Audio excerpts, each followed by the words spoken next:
Hi dears, welcome back to my channel. അപ്പോൾ ഇന്ന് ഞാൻ വന്നിട്ടുള്ളത് വളരെ ഈസി ആയിട്ട് എല്ലാവർക്കും തയ്യാറാക്കിയെടുക്കാൻ പറ്റിയ ഒരു അടിപൊളി ബ്രേക്ക്ഫാസ്റ്റ് റെസിപ്പി ആയിട്ടാണ്. ഉരുളക്കിഴങ്ങും ഗോതമ്പ് പൊടിയും വെച്ചിട്ടാണ് തയ്യാറാക്കിയെടുക്കുന്നത്.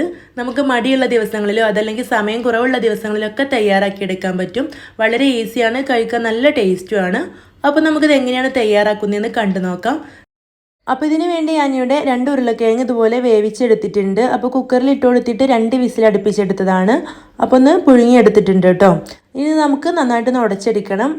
അപ്പോൾ ഞാനിവിടെ ചെറിയ 2 ഉരുളക്കിഴങ്ങാണ് എടുത്തിട്ടുള്ളത്. അപ്പോൾ വലുതാണെങ്കിൽ 1 മതിയാവും.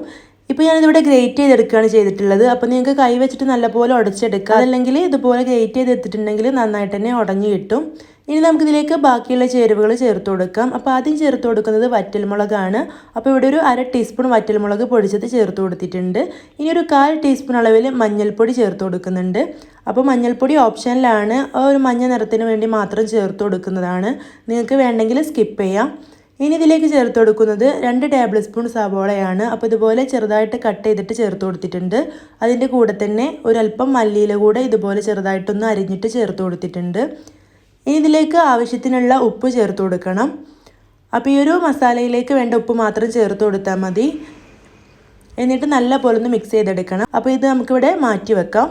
ഇനി നമുക്കിതിലേക്ക് വേണ്ടിയിട്ട് ഒരു ബാറ്റർ തയ്യാറാക്കി എടുക്കാനുണ്ട്. അതിന് വേണ്ടിയിട്ട് ഞാനിവിടെ ഒരു മിക്സിംഗ് ബൗൾ എടുത്ത് വെച്ചിട്ടുണ്ട്. ഇതിലേക്ക് 1 കപ്പ് അളവിൽ ഗോതമ്പ് പൊടി ചേർത്ത് കൊടുക്കുന്നുണ്ട് കേട്ടോ. അപ്പോൾ ഈ ഒരു ഗോതമ്പ് പൊടിക്ക് പകരം നിങ്ങൾക്ക് വേണമെങ്കിൽ മൈദ ഉപയോഗിച്ചിട്ടും ഇത് തയ്യാറാക്കിയെടുക്കാം. ഇനി ഇതിലേക്ക് ആവശ്യത്തിനുള്ള ഉപ്പ് ചേർത്ത് കൊടുക്കണം. അപ്പോൾ നമ്മൾ ആദ്യം മസാലയിലേക്ക് ഉപ്പ് ചേർത്ത് കൊടുത്തിട്ടുണ്ട്. അപ്പോൾ അതിനനുസരിച്ചിട്ട് ഈ ഒരു മാവിലേക്ക് വേണ്ട ഉപ്പ് മാത്രം ചേർത്ത് കൊടുത്താൽ മതി. ഇനി നമുക്കിതിലേക്ക് വെള്ളം ചേർത്ത് കൊടുക്കണം. അപ്പോൾ ഞാനിവിടെ 1 കപ്പ് വെള്ളത്തിൽ കുറച്ച് ചേർത്ത് കൊടുത്തിട്ട് നന്നായിട്ടൊന്ന് മിക്സ് ചെയ്തെടുക്കുന്നുണ്ട്. അപ്പോൾ കുറച്ച് വെള്ളം ചേർത്ത് കൊടുത്തിട്ട് വേണം ഇത് മിക്സ് ചെയ്തെടുക്കാനായിട്ട്. ഒരുമിച്ച് നമ്മൾ വെള്ളം മുഴുവനായിട്ട് ചേർത്ത് കൊടുത്തിട്ടുണ്ടെങ്കിൽ ഇത് നമുക്ക് ഒന്ന് മിക്സ് ചെയ്തെടുക്കാൻ കുറച്ച് പാടായിരിക്കും. അപ്പോൾ ഇതുപോലെ കുറച്ച് ചേർത്തിട്ട് മിക്സ് ചെയ്തെടുക്കുകയാണെങ്കിൽ പെട്ടെന്ന് തന്നെ കട്ടയൊക്കെ ഉടഞ്ഞ് നമുക്ക് നല്ല രീതിയിൽ ഈ ഒരു മാവ് തയ്യാറാക്കിയെടുക്കാൻ പറ്റും.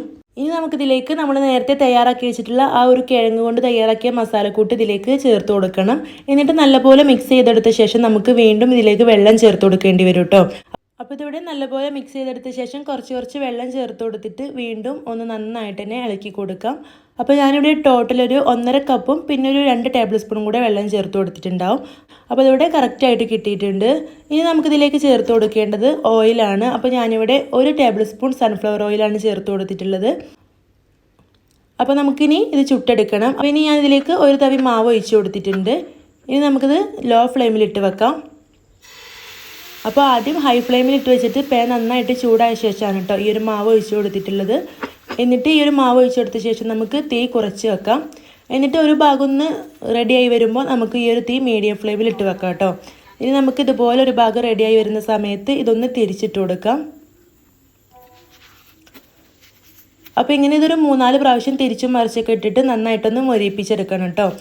അപ്പോൾ ഇവിടെ ഒന്ന് റെഡി ആയിട്ടുണ്ട്. ഇനി നമുക്ക് ബാക്കിയുള്ളതും ഇതുപോലെ തന്നെ തയ്യാറാക്കിയെടുക്കാം. അപ്പോൾ നിങ്ങൾ എന്തായാലും ഒരു തവണ ട്രൈ ചെയ്ത് നോക്കണം. എന്നിട്ട് നിങ്ങളുടെ അഭിപ്രായം കമൻ്റായിട്ട് അറിയിക്കണം. ഈ ഒരു റെസിപ്പി നിങ്ങൾക്ക് ഇഷ്ടമായിട്ടുണ്ടെങ്കിൽ ലൈക്ക് ചെയ്യാൻ മറക്കരുത്. അതുപോലെ തന്നെ ഈ ഒരു ചാനൽ നിങ്ങൾക്ക് ഇഷ്ടമായിട്ടുണ്ടെങ്കിൽ സബ്സ്ക്രൈബ് ചെയ്യാനും മറക്കരുത്.